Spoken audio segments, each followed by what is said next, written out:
진리를 따르는 자는 빛으로 오나니 이는 그 행위가 하나님 안에서 행한 것임을 나타내려 함이라 하시니라. 아멘.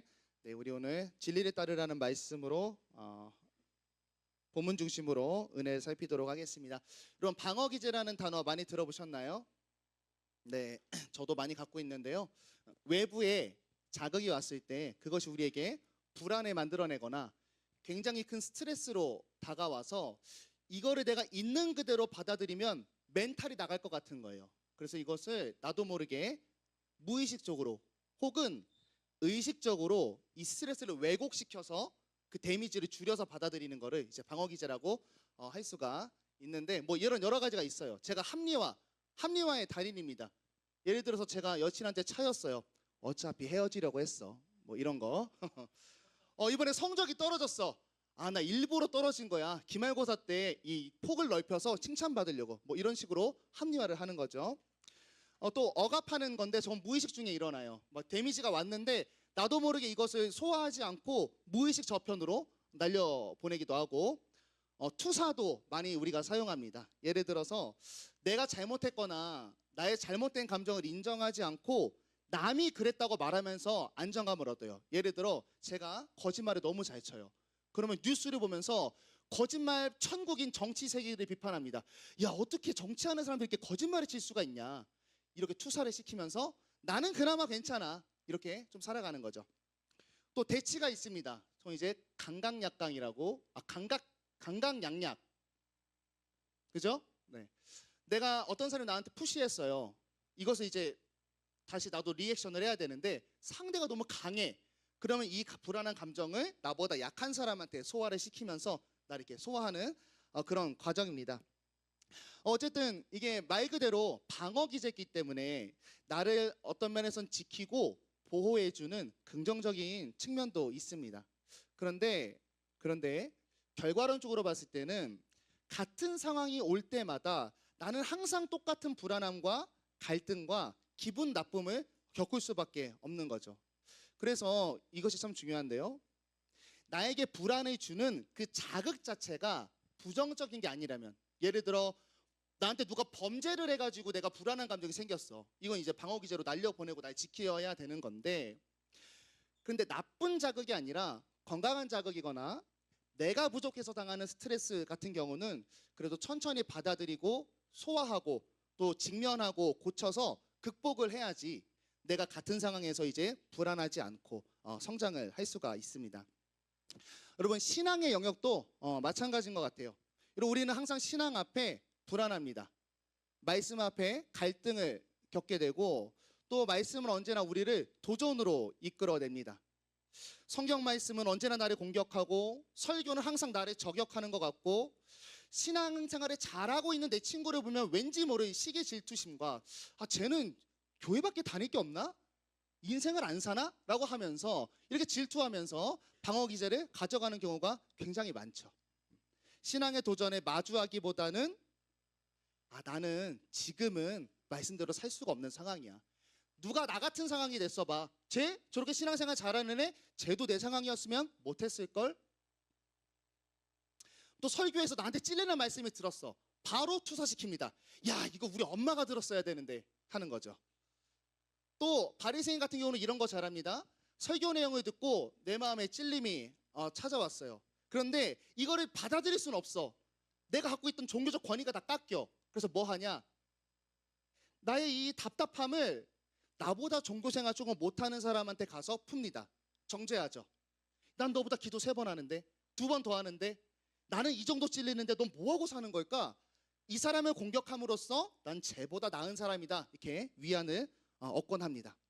그래서 참 신앙생활하는 우리의 모습을 보면 하나님의 말씀이 주는 불안함을 태극권으로 잘 요리해서 잘 흘려내는 굉장히 멋있는 무술을 항상 주일날마다 하는 것도 같은데, 문제는 계속 이렇게 하면 계속 신앙생활이 반복될 수밖에 없다는 거예요. 오랜 시간이 지나도 같은 말씀이 항상 불편하고 같은 말씀이 항상 불안하고 언젠간 해야 되는데 기억 저편에 남겨져 있지만 그 단계를 넘어가지 못해서 항상 교회가 싫어지고 힘들어지는 거죠. 그래서 예배 올 때마다 결국 그렇게 맨날 말씀으로 두들겨 맞으면서 우리는 이런 얘기를 합니다. 아우, 교회는 맨날 했던 얘기 또 한다. 그런데 여러분, 했던 얘기 또 하는 게 아니라 여러분이 긁히는 거예요. 여러 가지를 얘기하는데 거기를 계속 긁히는 거야. 안 고치니까 계속 긁히면서 교회는 맨날 똑같은 소리 한다, 갈 필요가 없다라고 얘기하죠. 근데 여러분, 말씀이 찔르는 그 부분을 우리가 해결하면 그때부터 다른 게 들리기 시작합니다. 그렇게 우리는 진리의 공격과 자기 방어를 반복하다가 결국 마음 불편하니까 교회를 놓고 편하려고 세상에 가는 경우가 굉장히 많죠. 오늘 예수님이 오셨는데 당시 상황이 그랬습니다. 예수님이 오셔서 정말 바른 복음을 전하기 시작했어요. 그런데 우리 종교 지도자들과 수많은 유대인들은 지금까지 해왔던 전통과 습관에 따른 이 종교 생활 속에 예수님이라는 언더테이커가 들어오자 그들은 어떻게 반응했냐면 변명합니다. 논쟁하고 회피하고 합리화시키고 우리 팀 만들어 와서 정치질 해가지고 예수님 결국 십자가에 못 박죠.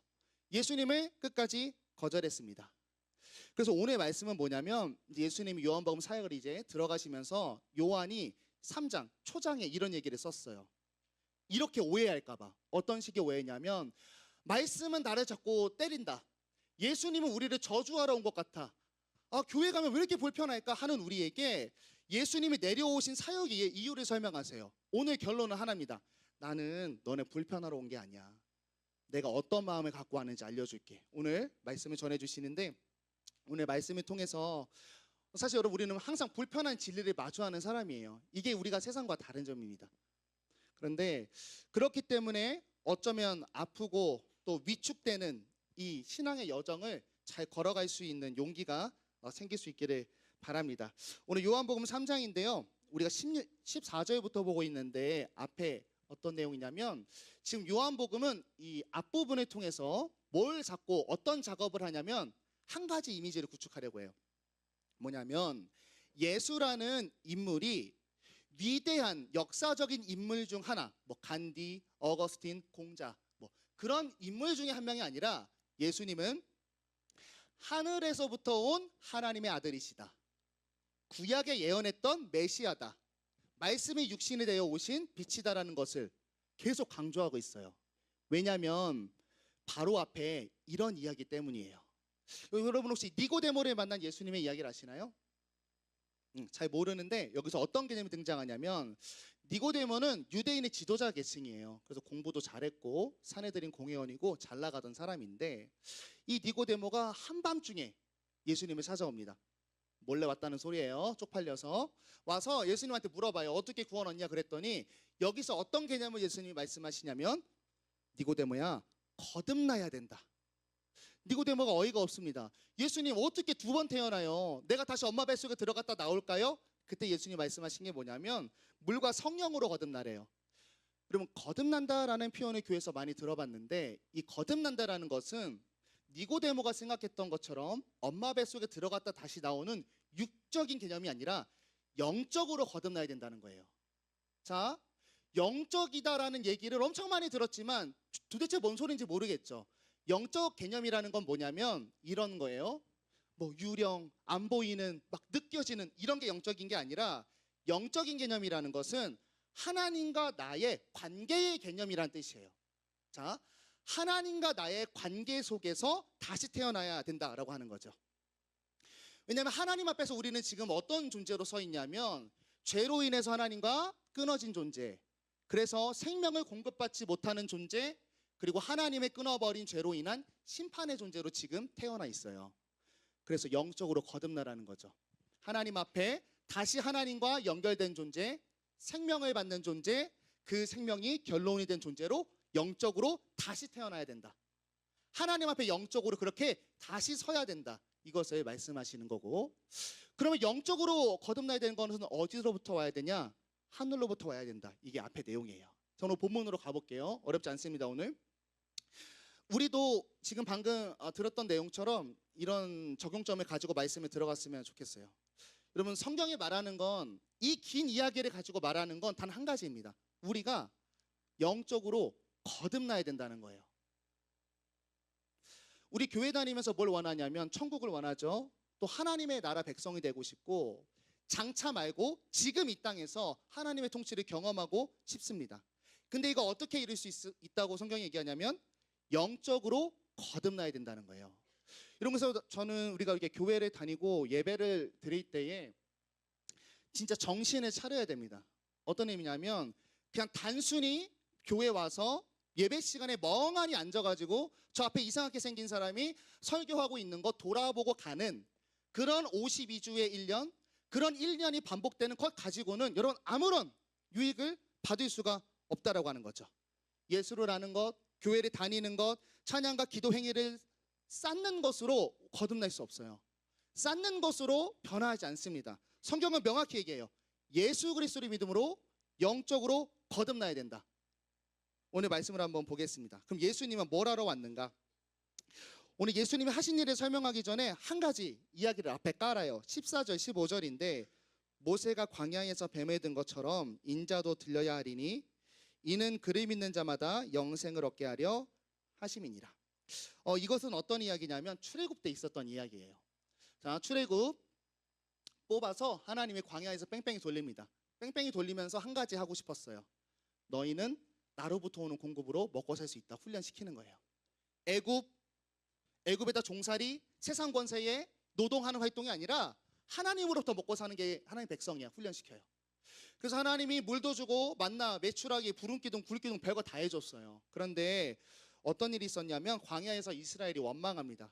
하나님 지금까지 이런 거 주신 거 다 필요 없어요. 애굽으로 돌아갈래요. 하나님이 나한테 뭘 해줬어? 원망을 하니까 하나님이 불뱀 이제 심판을 겪게 하시죠. 그때 이스라엘이 너무 고통스러우니까 하나님한테 회개합니다. 하나님, 우리가 잘못했어요. 모세에게 막 간구해가지고 하나님 보고 우리 좀 살려달라 그래라.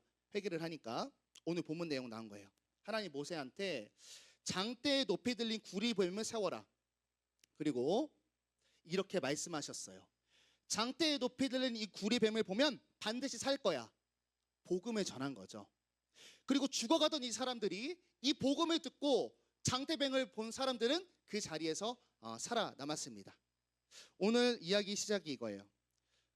유대인들아, 너희 모세 때 이런 일이 있었던 거 기억하지? 그런데 있잖아, 그 사건은 그림자야.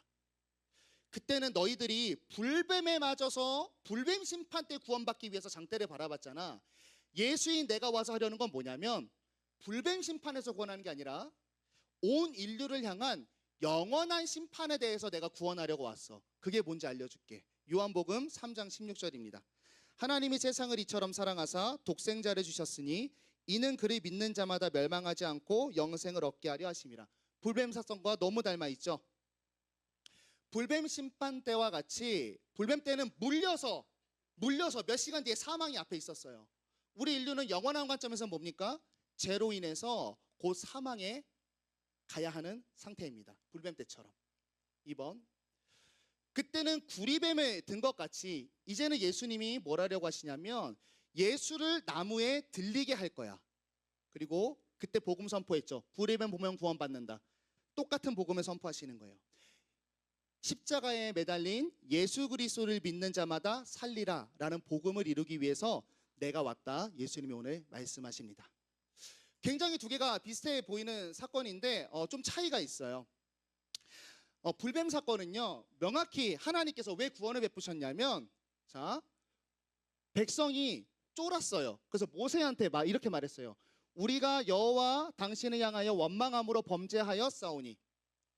불뱀 때 하나님이 구해줬던 이유가 있었어요. 뭐냐면 이스라엘이 용서를 구했기, 용서가 아니죠. 용서를 구하는 게 뭐죠? 용서해달라고 하는 게 뭐죠?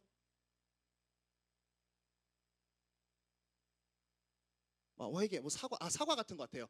하나님한테 잘못했다고 말해서 하나님이 구원을 해줬어요. 그죠? 그런데 여러분, 오늘 요한복음 16장은 이유가 없습니다. 하나님이 사랑하셔서 구원을 시작하셨어요. 또 그때는 어떤 것이 구원의 매개체였냐면 장대 위에 발린 노수로 달린 뱀이었어요. 그런데 지금 하나님께서 하시는 구원의 장치는 뭐냐면 자신의 아들 독생자를 십자가에 들리는 것입니다. 그래서 이 두 개를 비교했을 때 우리는 말이 안 된다라는 것을 깨달을 수가 있는 거죠. 일단 그 이스라엘조차도 어느 정도는 했냐면 회개 정도는 했어요. 근데 여러분 지금 예수 그리스도가 오실 때에 이 당시 이스라엘은 하나님을 다 잊고 있었습니다. 메시아를 기다릴 뿐이지 회개하는 심령이 그리 많지 않았어요. 근데 16절에서 이유를 명확히 얘기해요. 하나님이 세상을 이처럼 사랑하사 아들을 주셨습니다.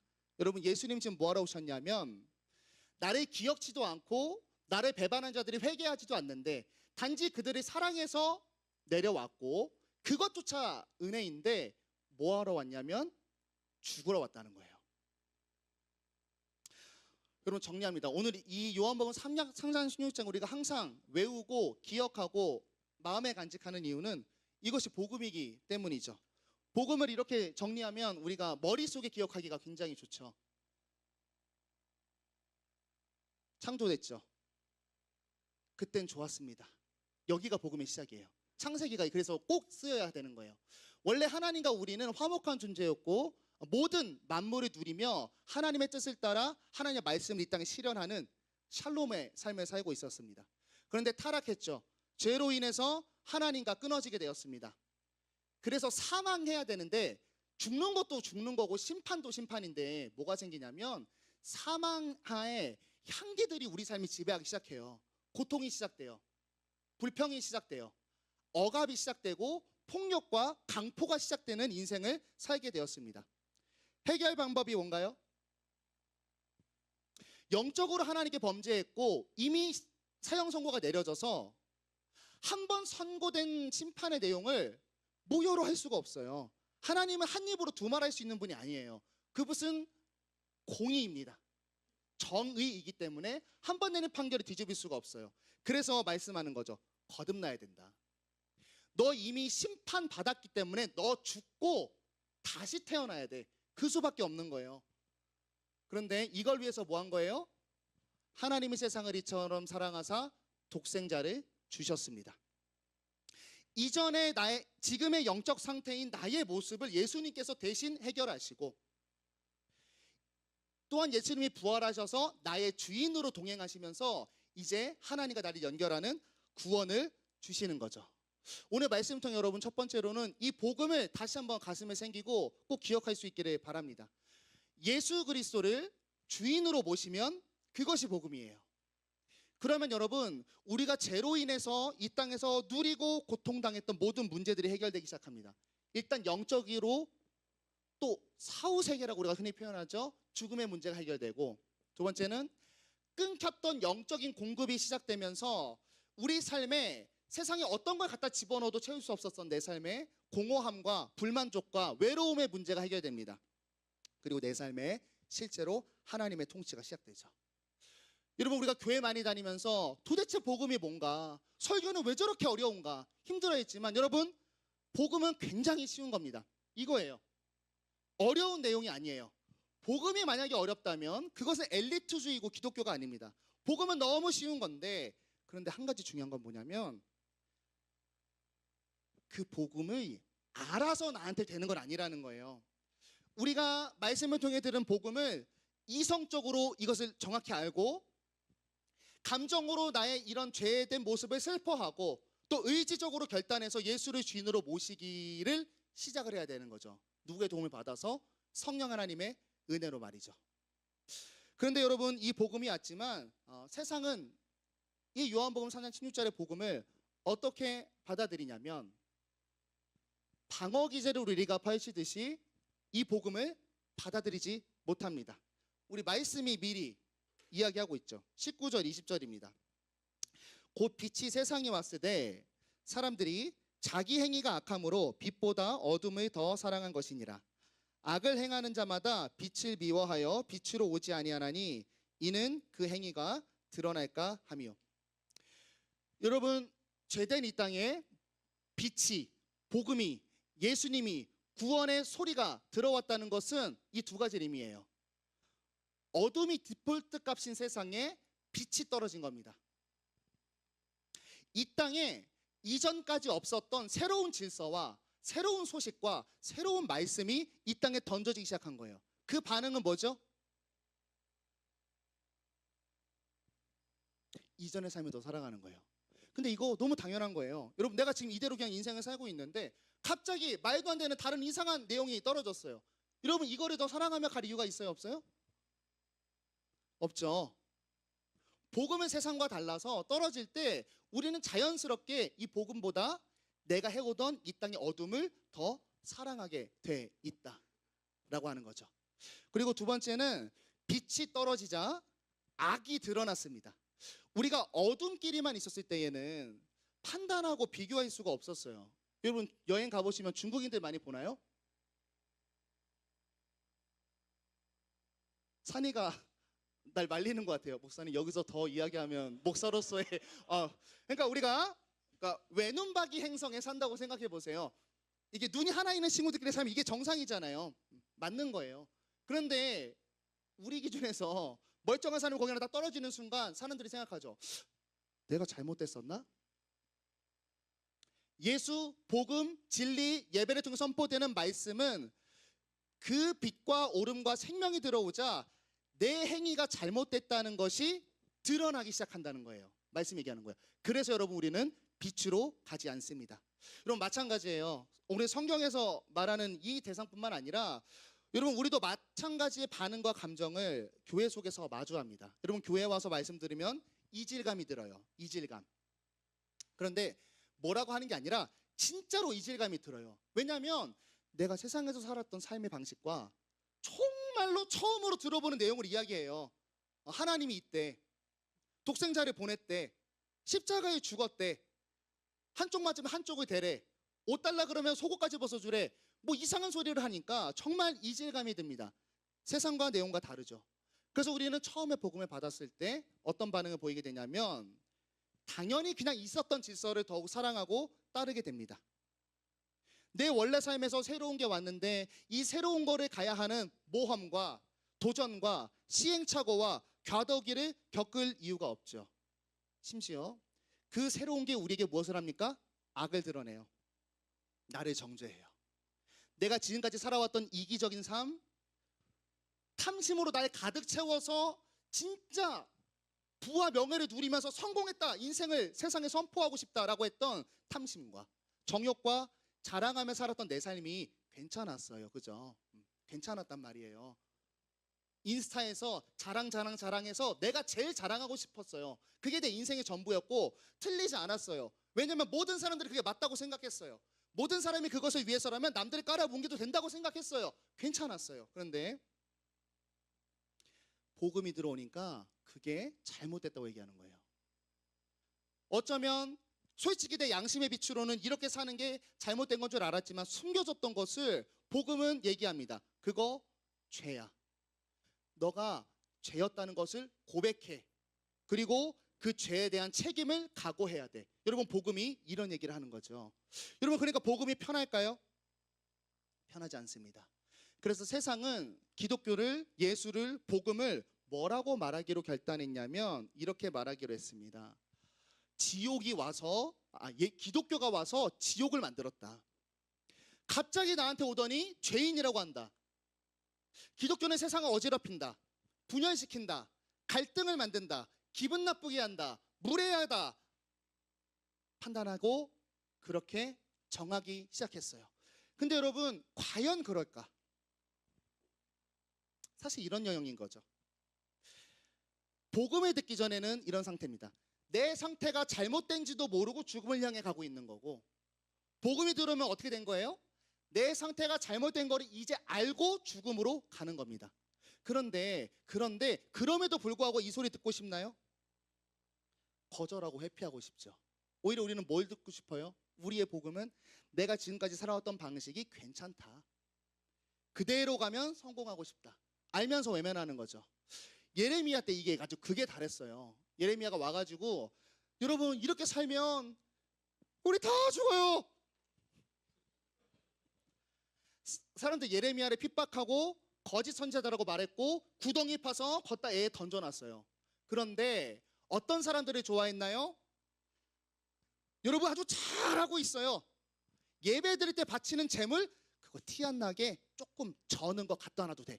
야, 너 없는 와중에 그딴 재물 주는 거 정말 잘한 거야. 괜찮아. 이대로 가. 킵 고잉. 사람들이 너무 좋아했어요. 와, 진짜 선지자다. 예레미야는 거짓 선지자다. 왜요? 불편하니까. 스트리머 랄로가 이런 얘기를 했습니다. 불편하면 자세를 고쳐 앉아야 된대요. 그런데 불편하면 불편하다고 싫어하는 거죠. 근데 우리가 한번 이런 생각을 한번 같이 해봐야 돼요. 교회 다니면 불편함을 느끼면서 성경은 진리를 말하고 예수를 말하고 하나님 나라의 질서를 말하는데 잘 보세요. 잘 내가 모르는 내용이잖아 심지어. 근데 그걸 말하는데 왜 내가 이토록 기분이 나쁘고 거절감이 들고 불편할까? 성경은 나랑 상관없는 얘기하는 것 같은데 왜 저 말을 들으면 난 자꾸 나를 합리화시키려고 하고 나의 그 모든 도전을 억압하려고 하고 남에게 투사하려고 그러고 대치하려고 그러고 회피하려고 하는 왜 각종 방어 기제가 나에게 나오는 걸까? 한번 생각을 해보세요. 너무 신기해요. 성경의 글자의 내용은 여러분 안 좋은 내용이 없어. 근데 들으면 거절감이 들어요. 왜 그럴까? 답은 있는 거죠. 그 자체가 뭘 증명하냐면 내 존재 자체가 이미 성경이 제시하고 있는 생명의 존재가 아니라 사망의 존재이기 때문입니다.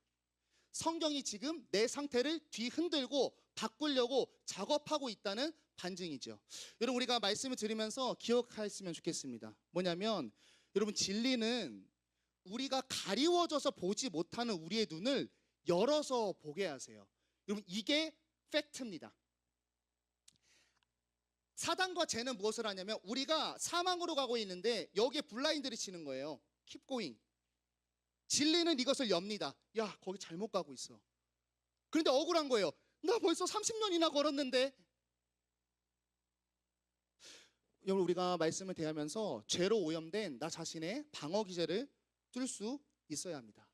여러분 사탄이 우리에게 하는 계략을 잘 파악할 필요가 있어요.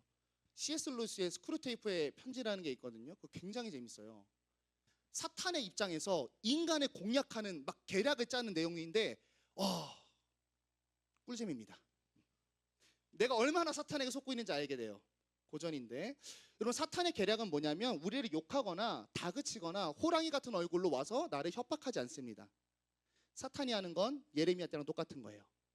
바른 지식을 버리고 계속 지금 현 상태에 머물도록 우리를 칭찬합니다. 우리를 위로합니다. 우리를 공감합니다. 우리한테 괜찮다고 얘기해요. 뭔 영화에서 나왔던 것과 똑같은 거죠. 대충 틀은 우매한 개돼지 새끼들입니다. 이거 만드는 거예요. 괜찮아. 너 교회 나갔잖아. 헌금했잖아. 수련회 갔잖아. 설교 3번 들었잖아. 괜찮아.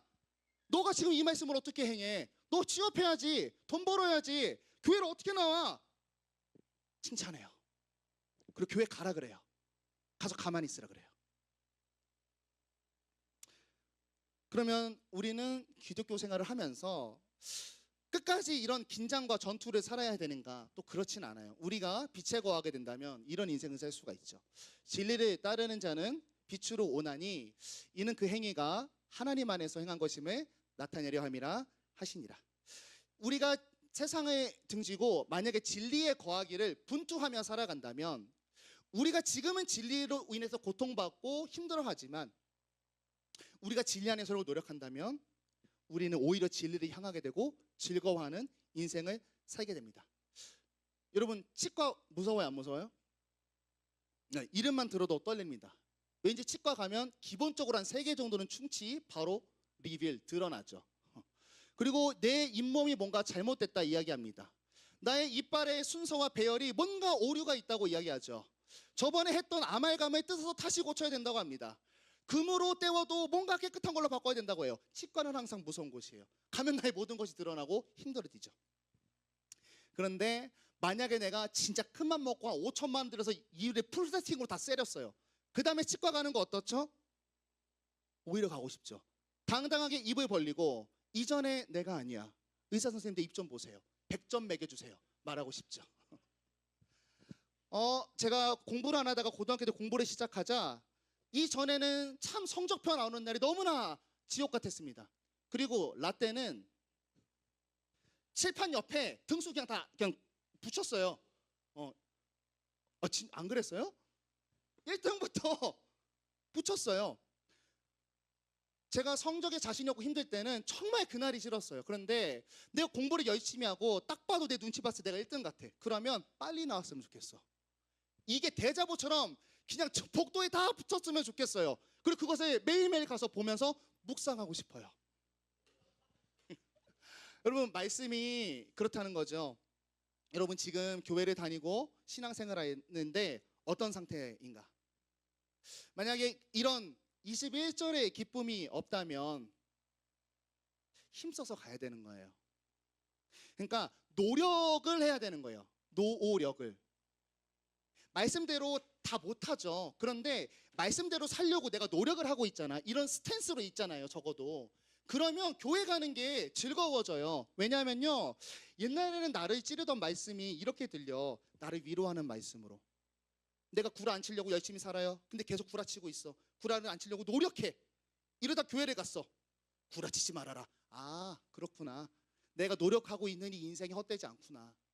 날 위로하는 거죠. 빛의 자녀는 구라치지 않는다. 아, 나 빛의 자녀구나. 하나님이 말씀하시는구나. 옛날에 말씀을 들으면 그것이 남 때문에 내가 죄를 지었다라고 얘기하고 있었다라면 이제는 말씀이 나에게 하는 말씀이었으면 좋겠다라고 하는 생각이 들어요. 복음을 위해서 분투하면서 피 튀기면서 살면. 또 옛날에는 성경의 말씀이 구라였으면 좋겠었어요. 진짜 지옥 갈까 봐. 그런데 정말 믿음 안에 거고 신앙생활을 하면 성경 말씀이 이제는 진짜였으면 좋겠어요. 하나님이 내 삶에 일했으면 좋겠어요. 바뀌는 거죠. 십자가입니다. 두 가지가 느껴져요. 십자가에 달린 예수님 보면서 1번은 뭐냐면 내가 원래 저 자리에 있었어야 된다. 정죄가 느껴지죠. 내가 저렇게 박혀서 찢기고 죽었어야 하는 십자가다 라는 이미지가 바로 떠오릅니다. 그러나 두 번째 어떤 이미지가 떠오르죠? 똑같은 걸 보고 이 생각이 또 드는 거예요. 저 예수님 때문에 내가 구원받았구나. 복음이 떠오릅니다. 여러분, 십자가를 보셨을 때 저 두 단어 중에 어떤 단어가 여러분의 가슴에 다가오시나요?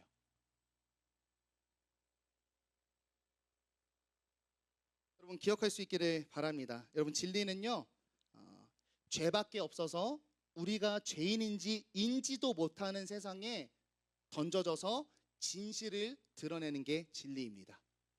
그리고 우리는 죄인이기 때문에 구원받았다고 해도 죄성이 계속 올라오고 있기 때문에 이 진리는 항상 우리에게 불편한 것으로 다가오고 거절하고 싶고 기분 나쁜 일이고, 우리가 그런 마음이 든다는 것은 사실 당연한 일이고 그 마음 자체는 잘못되지 않은 일입니다. 오히려 반증하는 거예요. 내가 죄로 물들어 있구나. 그런데 중요한 건 뭐냐면 그 다음에 선택을 해야 되는 겁니다.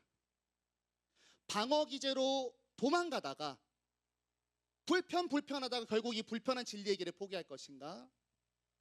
아니면 직면하고 도전하는 분투로 이제는 새 생명길에 올라서 새로운 삶을 향할 것인가 하는 두 가지의 결단이 오늘 이 말씀 속에서 저희에게 도전되고 있습니다. 먼저 여러분, 내 인생을 보세요. 진리가 있기 전에 내 인생과 세상을 보세요. 예수가 없고 진리가 없는 여러분, 지금 이 세상, 지금 나의 삶, 그리고 지금 이 세상이 말하는 생존 방식이 여러분에게 복음입니까? 이런 세상의 질서는 여러분에게 어떤 의지를 갖고 계세요? 이런 세상의 질서는 무엇을 복음이라고 말하고 있습니까? 세상을 먼저 보시고, 두 번째는 오늘 말씀을 보세요. 이게 중요한 거예요. 요한복음 3장 16절이 아니라 요한복음 3장 17절이 중요한 거예요. 기독교를 오해하지 마십시오.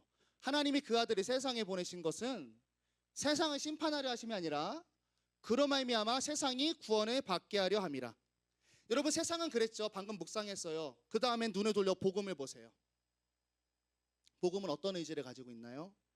아들을 주면서까지 우리를 살리시려는 의지를 갖고 있는 것이 복음인데, 그 복음이 지금 우리에게 열려 있습니다. 그리고 이 복음은 이것을 위해서, 이 구원을 위해서 내 병명을 진단합니다. 구원을 하기 위해서 엑스레이를 찍어 때로는 내 죄를 드러내서 날 부끄럽게 합니다. 이 구원을 위해서 상처를 찢어 벌리는 것이 복음입니다. 그리고 그것이 진리입니다. 여러분 앞으로 신앙생활 하시며 도망치지 말고 합리화하지 말고 또 죄를 반복하지 말고 내 죄를 남에게 투사하지 마시고 담대하게 진리 앞에 서서 생명으로 갈 수 있기를 바랍니다. 진리가 나를 찌를 때 그것이 이전의 나의 삶의 모습이었음을 알고 슬퍼하세요. 그리고 그 진리가 말하는 새로운 곳에 따라서 걸어갈 수 있는 성도의 용기와 담력과 도전이 여러분의 있기를 바랍니다. 그래서 세상이 우리에게 줬던 경쟁과 분투가 내 삶의 복음이 된 인생이 아니라 예수 그리스도의 사랑과 긍휼이 우리에게 소망이 되는 그런 귀한 인생 누릴 수 있기를 예수님의 이름으로 축복합니다. 우리 찬양할게요.